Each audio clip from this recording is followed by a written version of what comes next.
Welcome, everyone, back to the School of Greatness podcast. We've got my dear friend and resident podcast guest on the house, Chris Lee. Thanks for being here. Thank you. It's an honor to be here This again. is number 8. We just found out. We were trying to figure it out. We both weren't guessed sure. wrong. I said 6. You I said 10 7 or something. 10. Yeah. You have been on here 11 times. Right. This will be number 11, actually, with 2 5-Minute Fridays and a repeat episode when the book came out, which if you guys don't have his book, make sure to pick it up. It's called Transform Your Life. 10 Principles. 10 Principles of Abundance and Prosperity, which was born from an episode that we did here called 10 Principles of Abundance and Prosperity. But I wrote the foreword to it. It's an incredible book. Go pick it up. We'll have it linked up here at the end of the show notes. Chris Lee is in town for a few days. We had lunch today, and I said we got to do a podcast because I'm writing a new book about masculinity, and this is a topic that you essentially brought out of me to be a more vulnerable, loving, passionate, wise man. Mm-hmm. And when I had a lot of love and joy already, but I was also living in a lot of pain, anger, frustration, hurt, resentment, bitterness, competition, and always having to one-up people and having to win in life. Relationships, personal, intimate business, family, friendships. And I realized that my entire life I was suffering inside. I was very alone inside because I was so driven to achieve and prove everyone wrong. But in doing so, I was always alone. And I would achieve, and I would feel lonely and unfulfilled at the end. So when you shifted out of me, when I did the workshop with you, and you shifted out of me, what it means to be a loving, vulnerable, masculine man, and how being loving and vulnerable doesn't mean being weak or being less than or being, still not winning in your competition, but actually thriving and connecting and being a true leader and rising all the ships around you. It really shifted everything in my life in terms of relationships, business, everything. So first, thanks for bringing it out of me and bringing the awareness to me, because I think that's the first step, is being aware if we are hurting ourselves or what's holding us back from our greatness or from achieving whatever it is we want in life. And then second, you gave me a lot of tools to use on how to be more loving and vulnerable. And I think that's the challenge. People aren't aware. Their ego is in the way. At least mine was. I speak from my existence. Ego is in the way, and then we don't have the tools on how to communicate our feelings, our needs, our thoughts, things like that. So I want to talk about the topic of masculinity because I think this is fascinating, because you've been training people for 28 years on emotional intelligence, leadership, and really understanding ourselves, being aware. And so you've had so much experience. You've seen every type of human being, every type of race, every type of religion, every age. You've trained them all, right? Is there a character type that you have not trained? I can't think of anything. Right. Or any type. And what you're referring to are the walls that we build. Yes. Because you could have a loving environment, and you could have success, and you could have all of the trappings of life.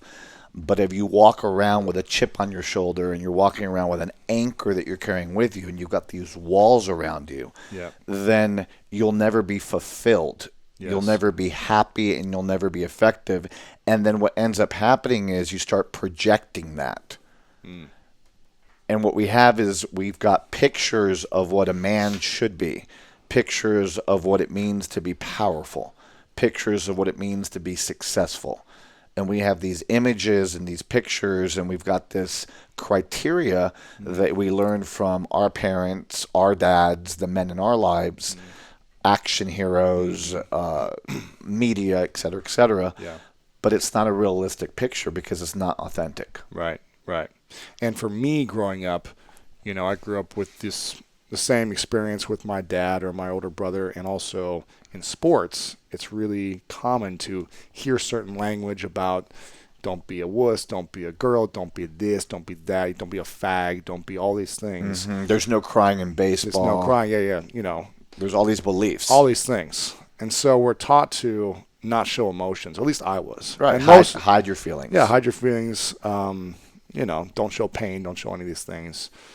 And also, as a man growing up, I don't know if you experienced this, but as a man growing up, it was always talked about was kind of conquering women. It It was like, what happened last night? You know, did you hook up with the girl or did you meet the girl? Like, what happened? It was always like people wanted to know. And it was like cool if you were able to conquer the woman or get the girl or however you did.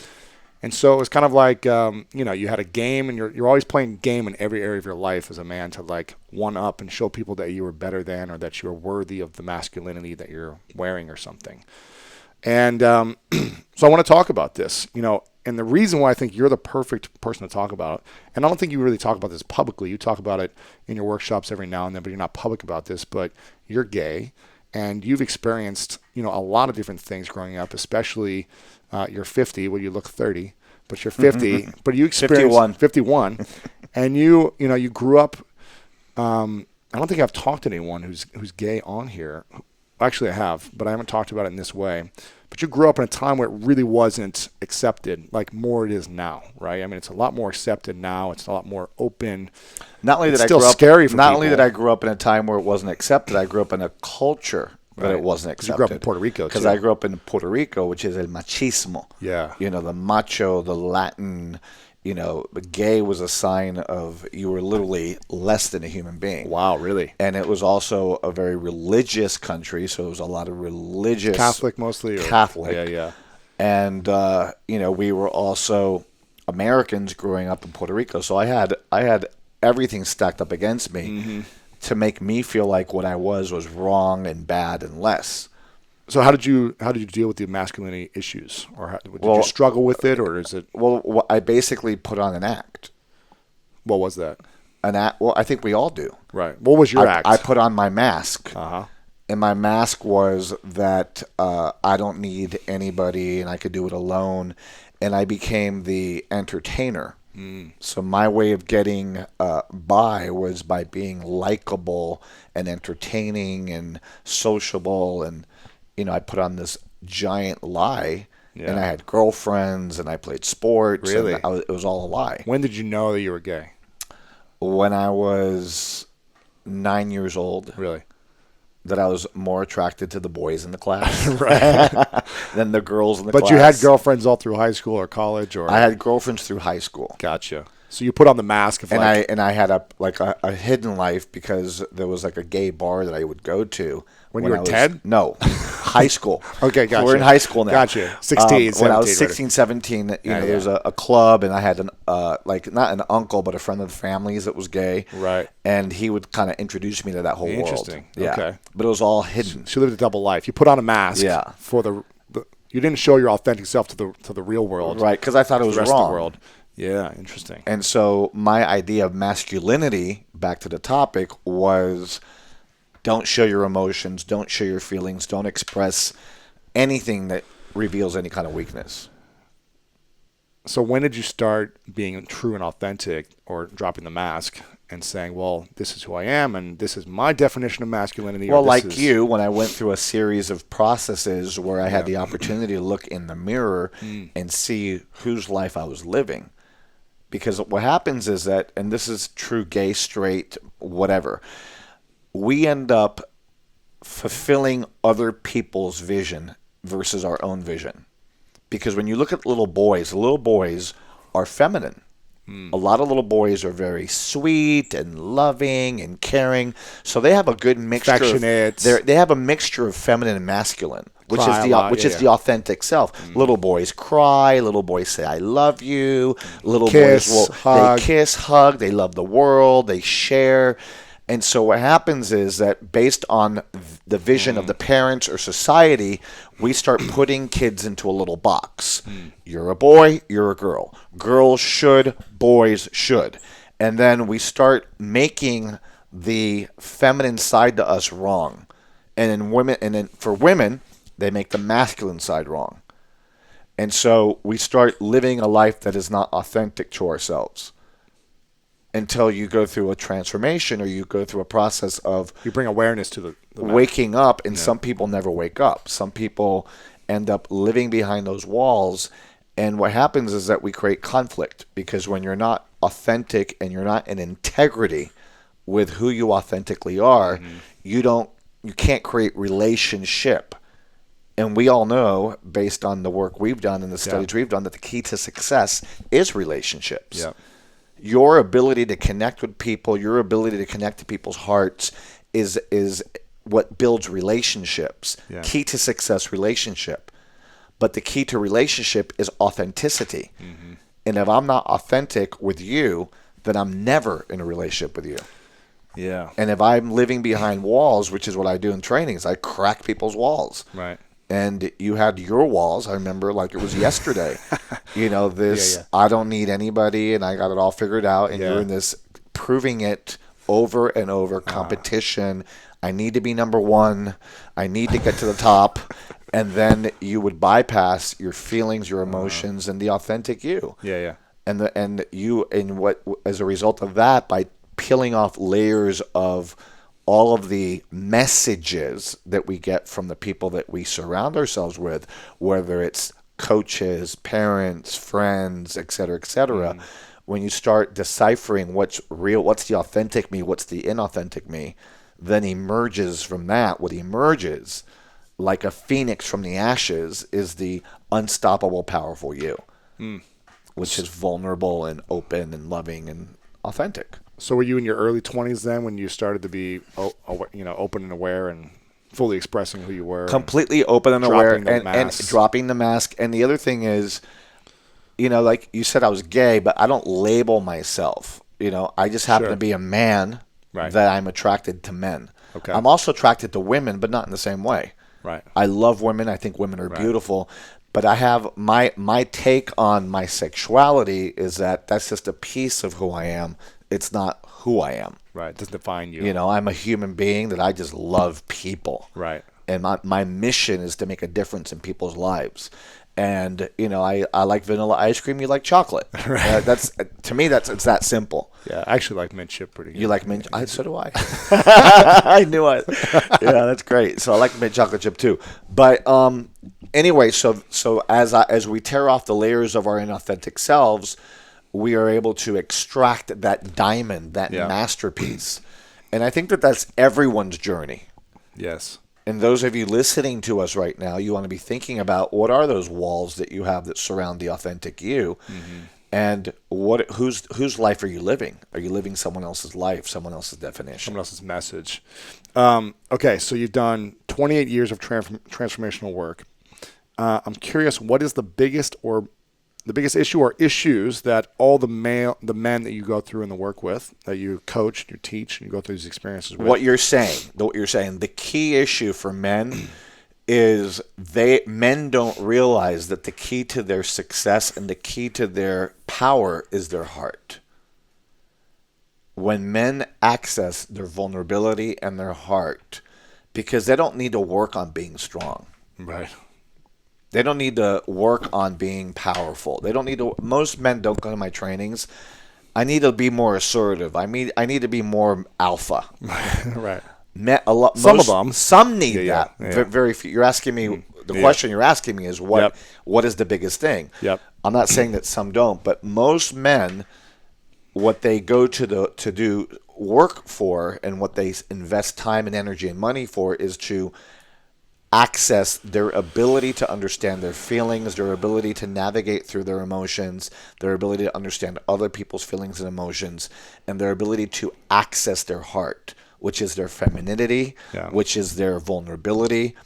And what I have found, and and there's studies that back this up, that men become more effective in every aspect of their life when they access their heart. Really?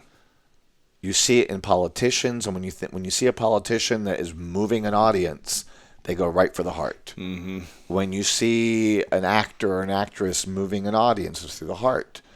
So I think that the key to the power that we have as human beings is accessing our heart, our vulnerability, and men have made that wrong. Yeah, something you told me a couple of years ago before I went on stage for a speech. It might have been a year and a half ago.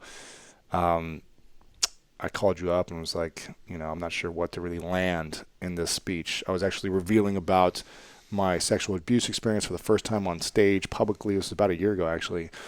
And I remember you saying, men in general are so driven to make money and be the wealthiest in the world. We're so driven to achieve financial results. That's one of our masks to show that we are worthy. It's like the more money we have, we show we're worthy. And you said, so many of us strive to be the king of diamonds, but really, if you want to be wealthy forever, you'll be the king of hearts, king or queen of hearts. And I was like, wow, that's really powerful. And I've been saying that a lot more recently. Yeah, I remember saying that too. And I've been saying it a lot, and people are just like, man, that resonates with me so much. Because so many people are driven by money. And listen, I want to build a business and a financial empire myself. So. Nothing wrong with having it all. Nothing wrong with being abundant and prosperous. But when it puts our worth on how much we make, or that's all we focus on. But at the end of the day, Lewis, and everyone listening, you don't take any of that with you, and you can't to go to the grave. And you can't go to the bank every day to visit. The other thing I want to say is everything you own, you're borrowing it. Yeah. I know it sounds scary, but everything we have and everything we own is borrowed. Can't keep it. Because when you die, it's not yours anymore, and you're going to die. Yeah. And so my message about being the king of hearts is that if you are the king of hearts, then that's a legacy that never dies. Because that generosity and that love and that giving that you as a man are able to pass on lives on forever. Yeah. And think about it. What are people going to remember more? That he was rich and famous and had a lot of money, or that he was generous? Generosity. Yeah, that he was generous, that she was generous. Absolutely. Okay, so I'm curious of all the different, of these masks that I'll talk about.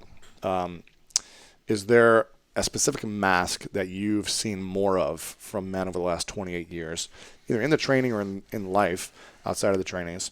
The need to be stoic, perfect, invincible, a stud, a champion, or breadwinner.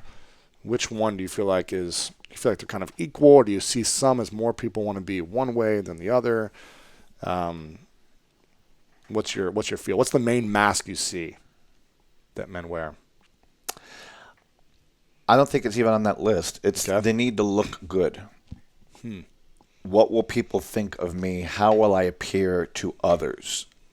So that might be stoic. Okay. That might fall into the stoic looking part. perfect all the time. Yeah, like men, like they don't, don't ever let them see you sweat. Sweat. Don't let them see right. you cry. Don't ever sweat. let them see you sweat. Yep. Don't let them ever see you cry. Never show vulnerability. Don't show that you're hurt. A lot of men have a hard time saying these words. I'm sorry. Yeah. I was wrong. Why is it so hard for so many Because people in general? Because it's our ego. And men are more attached to their ego, their pride, than women. One of the biggest masks that we have is looking good, being right, being in control. I call it the Fred Flintstone syndrome. Those of you that are too young to know what the Flintstones are, the Flintstones had this lead, character cartoon named Fred Flintstone, who was always right. And even if his friend Barney came up with an idea, it was Fred's idea. It's like the honeymoons, Ralph. Right. So I think that's one of the key masks that we have as men, is that we attach our self-worth by how we look and by what we have. How we look, how much we have, what we have, achievements. how much we have versus who we are. So, like, to use a quote from Martin Luther King Jr., we measure a man by the color of his skin, by what he has, by his accomplishments, by anything that he has, produced in terms of a result, but not the content of his character. And Martin Luther King Jr. said, I want to be measured when I'm gone by the content of my character, not the color of my skin. So even he was showing vulnerability and authenticity. Yeah. I don't want to be remembered by like a man who won all the Nobel Peace Prize and someone who has all these awards. I want to be remembered just from a speech that he's made. I want to be remembered as someone who wanted to make a difference, and he did. Yeah. Wow. Do you struggle today at all with masculinity or any issues around masculinity? And if so, how do you deal with that process? I really don't, because I don't subscribe to anybody else's belief. So I've worked through it, but I do notice that people get uncomfortable by my vulnerability sometimes. Yeah, because you can be very vulnerable. You can Yeah. go there like instantly. Like even you, like I need to out you. Like I'll look at Okay. you and there's times I'm like I love you and I'll cry and you're like this is way too Yeah, vulnerable. sometimes. Yeah, You know what I'm talking about. Sometimes I'm there with you, and sometimes I'm like, it's a lot. It's you know? intense. It's a lot. You know. But the people because the people in my life that I love and that you're not just a student or a client or Yeah. you're somebody that you're a part of my life forever and you know that. Of course. And so I'm always very conscious that I could be dead in the next airplane. Yeah. And I don't want to leave this earth without being vulnerable. Yeah. And without people knowing the day I die, most likely you'll be there at the funeral remembering this conversation. Of course, yeah. Or I'll be at yours remembering this conversation, Yeah. depending on if I'm pushing you in the wheelchair when you're older. Or you're pushing Exactly. me. But the point is, back to vulnerability. I don't have an issue being vulnerable, but I do notice that some people have, challenges with my vulnerability. Others do. Yeah. But at the end of the day, it wakes up their own. Yeah. But you're not trying to make them wrong for not being as vulnerable as you. No, not at all. It's like quit being so masculine or something, right? Not at all. Not at all. It's interesting. I did an interview the other day with a guy named Steve Cook, who's a big fitness personality, super strong, big guy, got over 1 million followers. And I asked him, I go, what's your definition of masculinity? Because he's kind of in this bro scene, which is very like jockey community. It's like Fist pump in the air. Yeah, it's all like 22-year-olds. They're just like, let's get big, bro. It's like right. Bromance. Yeah, exactly. And I said, what's your definition? And he said, to put others first or to be in service. It was something along those lines. It was like masculinity is putting others first and being in service. And I was like, that's such a beautiful definition. Right. Because he grew up thinking, that Arnold Schwarzenegger and Sylvester Stallone were like masculine guys. They were like big and strong and like saved the girl or whatever. But really it was like putting others' needs, being there for others. And I was like, that's a powerful way of thinking about a true definition of masculinity. Well, to me, it's humility. Like the man that is the most humble is the most masculine to me, because humility is not about bending or lowering yourself to the world. To me, humility is about lifting others up. So it's not like I don't need to be a martyr or a doormat to show that I'm humble. Humility is I'm a proud human being. I'm powerful, but my mission is to lift others up. Yeah. And to me, that's what true masculinity is. Now, how has masculinity changed over your lifetime? How is the definition, or has it stayed the same since you were younger, or no, you've seen it evolve? It has shifted because. And how has it evolved with women being more masculine now in the workforce and in relationships? Well, the roles are shifting. Right. A lot of women are the breadwinners. A lot of women are making more money than the men. A lot of men are taking on roles at home that traditionally you never saw before. They weren't before. There's a lot of stay-at-home, dads that are, they're the ones who take care of the kids while the wife or the girlfriend gets a degree or gets work or goes to work. There's a lot of shifting in that, and I think that the world is becoming more open to men's vulnerability. I even saw ads this is interesting that we're even talking about this. I love it. I think it's an important topic and an important conversation to have. I was in Bogota, Colombia, and I saw an ad about what a true man is. And it shows a man tearing up a wall, like tearing down a wall, and then it gives people the option, is it that man, the one that could bust through a wall? And then it shows a man holding his newborn son and crying. Wow. And then it says, which one's more macho? And then, of course, they give the answer, and it's the man holding his son. Because it takes being macho to be vulnerable and to be open and to be loving. And it was such a powerful message that the world is saturated with aggressiveness and guns and violence and all of this pollution. Yeah. And, Segregation. Yeah, I'm and going to build separation, walls. discrimination, and walls, et cetera, et cetera. And what the world needs, is love, and what the world needs is compassion. And I think that the roles have shifted. And the other thing is, even how men dress, the whole term metrosexual, men now are more aware of, there's more products. Take care of their hair more than women. Look at the hair products for men, the skin products for men. Now you don't need to be gay to get a facial or a manicure or pedicure. Or there's a man's salon that I go to. It's not a barbershop anymore. It's a man's salon. It's a salon. Yeah. And, men now dress very nicely and skinny jeans and all that. And so I think that a lot of the diehard old-fashioned people have a big resentment against what's happening. Are men becoming, less masculine because of this? And I say no. I think that we live in a time where we can make choices, and those choices need to be authentic. So whatever's authentic. How does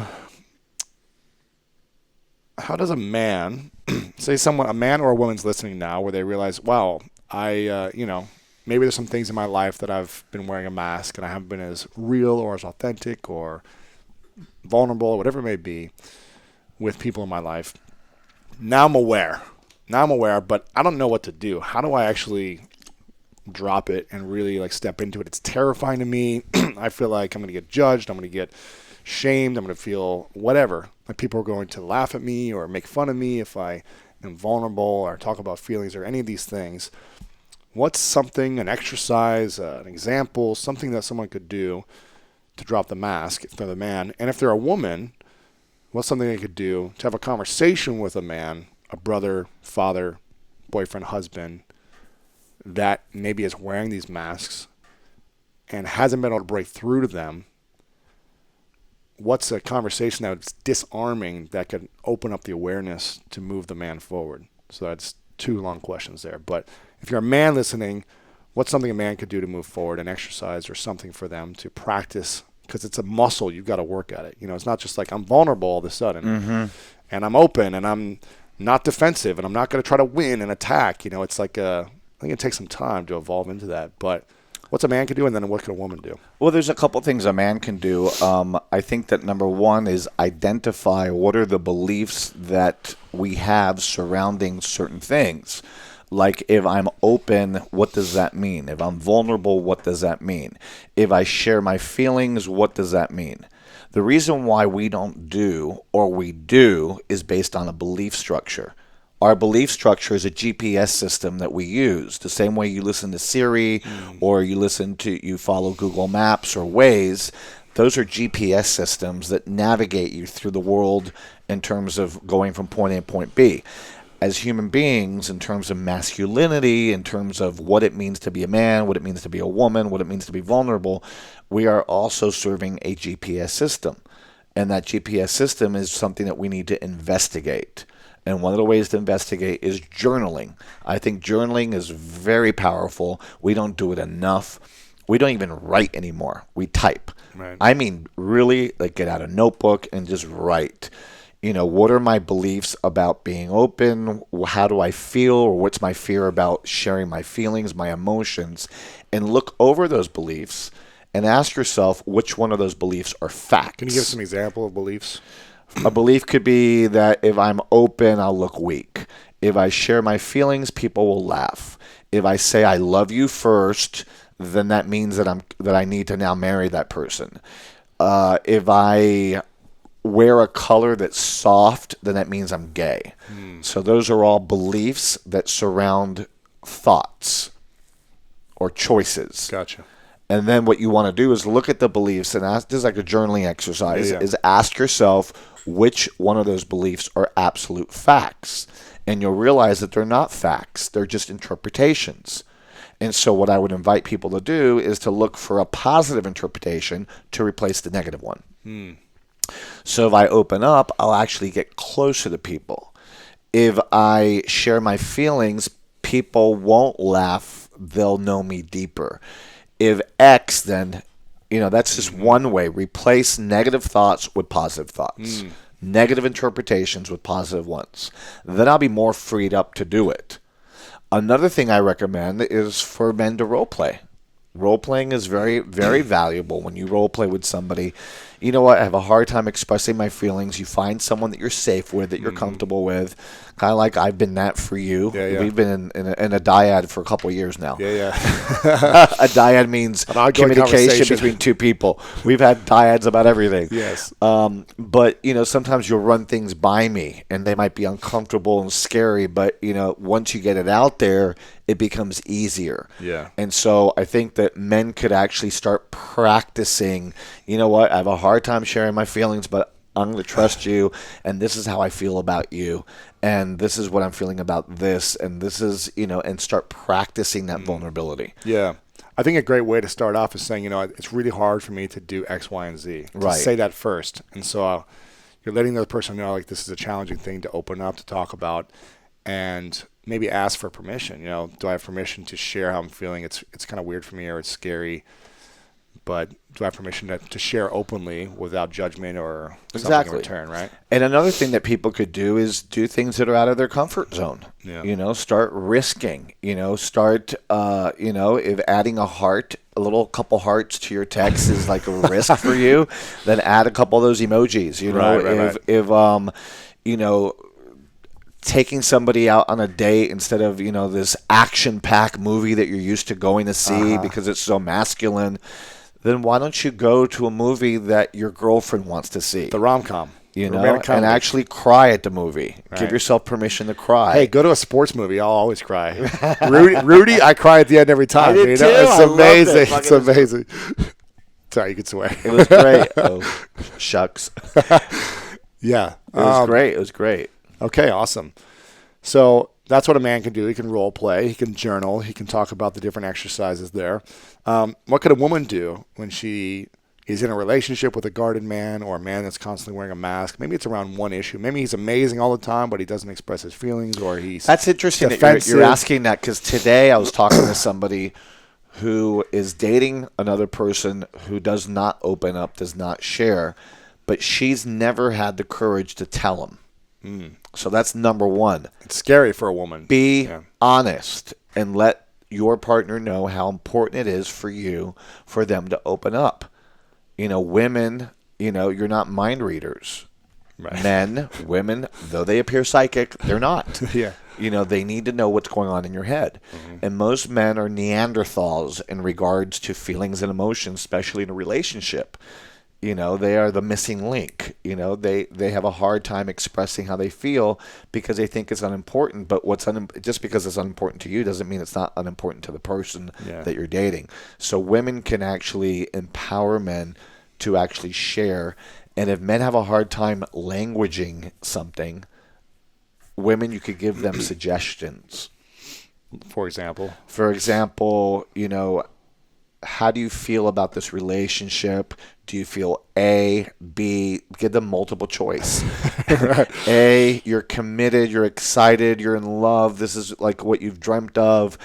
B, you're in the getting to know me stage, and you got to give them simple stuff, simple baby steps, especially somebody who's not used to being open, not used to being vulnerable. But I think that with love and compassion and support, little by little, people will start breaking down those walls. And of course, something else that everyone can do is hire a coach, participate in seminars like the seminar that you did with me. Workshops are a great environment, and you could research leadership workshops. They're great environments to actually stop the press of your life, stop the stress, and kind of evaluate where I am. And one of the things that you're going to be looking at are the walls that are in between you and what's possible, especially in being vulnerable and reinventing masculinity. I think that the issue is not masculinity. I think the issue is the definition of it. Yeah. And what's your definition of it? Being humble. Somebody who's masculine is someone who's humble and vulnerable and willing to share how they feel, willing to express their emotions, willing to show weakness, which doesn't necessarily mean that you are a weak person, but we all have strengths and weaknesses, Right. and someone who's vulnerable and humble, and also the person who's willing to lift other people up. Yeah. What are the similarities or differences, if there are any, between for masculinity stereotypes with a gay man versus a straight man, in your opinion? I think that it depends. Are there different challenges? There's different kinds of gay men. There's different types, stereotypes, different, there's masculine, there's feminine within the gay community. Yeah.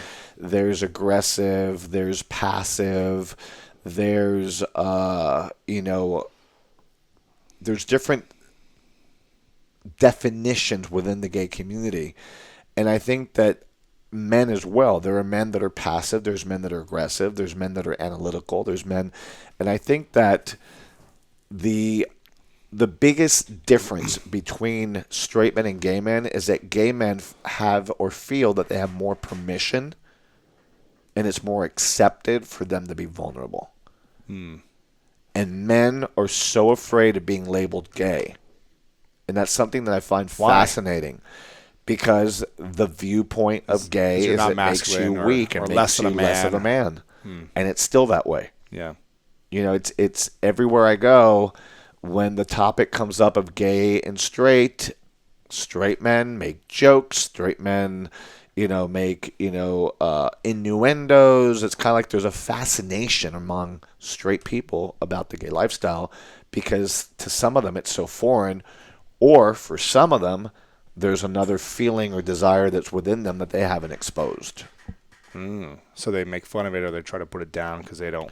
Right. There's a lot of people that are bisexual that don't act on it, that don't own it, that don't observe it. It's their own mask. It's their own mask. Interesting. And you notice that people that are super, like you're super comfortable. You're heterosexual. You love women, and you're very aware of it. You have no intimidation. Yeah. Our relationship, we could sleep in the same bed. And you're totally cool with it. Right. Well, I live in the middle of like the gayest community in LA. I live in Boys Town, so I'm very comfortable. And when you get hit on, you don't freak out. You feel better, like, oh, thank you, great compliment.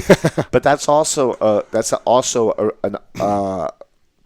a symbol of masculinity, that you're so comfortable in your skin.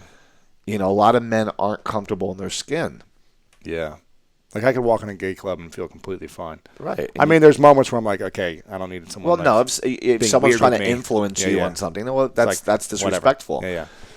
But I'm comfortable in my own skin, and it's I think there was a time when I was younger where I probably wasn't as comfortable. I was more ignorant to it, or I felt like because my teammates would say things about the gay community or whatever, that I was like, I had to say things. Or they would ride you, like in terms of, not literally, but they would literally they would make fun of somebody. Yes. They wouldn't give up. They wouldn't let up on it. Hold on, they'd keep calling you names for months and months or whatever. And what about even heterosexual boys that tend to be a little more passive and a little more feminine? What would those kids do to them? They call them gay, or they bully them, or whatever. Yeah. Yeah, a lot of you listening were probably called gay and were called, weak and whatever, because you had softer and more vulnerable than others, and of course put that wall right up. Yeah. Which is why a lot of homophobic people are probably people that were bullied or abused or sexually abused, or have fears of exploring their own sexuality. Yeah, and I know there's some that they get so big and strong, they become like machines in the weight room to defend themselves of that attack or that bullying or those name calling or whatever. So a lot of people get big and strong for some type of defense. So. And a lot of people ask themselves, so what does being vulnerable and loving and kind and generous and humble have to do with success? My answer is everything. Yeah. And I say that in the training. I think you remember that. Yeah, of course. When I put you in a situation where we're not going to reveal it because it's confidential and people need to go through their own process. But you did something that you would have never done before. Well, there's many things I did I've never done before, but yes. No, but in a specific situation where you were able, it was unbelievable. It was like a role play. It was unbelievable. And it was beautiful, and it was moving, and it was uplifting, and just the whole room's in tears, and everyone's in tears, and I was in tears, and Yeah, it's it was crazy. just beautiful. But I would have never done that before. Of course not. Yeah. And then, of course, and it wasn't about the act, it was about accessing vulnerability and openness and being loving. yeah. And I want to make another point about this whole thing and I've been saying that lately a lot. It's possible to be loving, which is vulnerable in what we're talking about, feminine, and powerful. Yes. You don't need to give up one for the other. And a lot of women think, well, I can't be loving and powerful. I could only be loving, and I give up the power. And my point of view is, if you're just loving, then that shows up as weak. If you're just powerful, that shows up as aggressive Or egotistical, or and whatever, selfish yeah. and abrasive. When you combine both, which is both energies, the vulnerability and the masculinity, the love and the power, then that's like an unstoppable combination. And it's a dance. It's an art. It's constantly evolving and growing and learning, and it's a skill. We've got to learn to develop this communication style of when to step into a more powerful role or a more loving, aware role. And it's not easy. It's definitely not easy easy. at all. And that's why leaders are leaders, because they can access that. They can access their understanding of every situation. They're aware. They're confident in themselves. They master different skills. And they can step into any type of role they need to in any situation.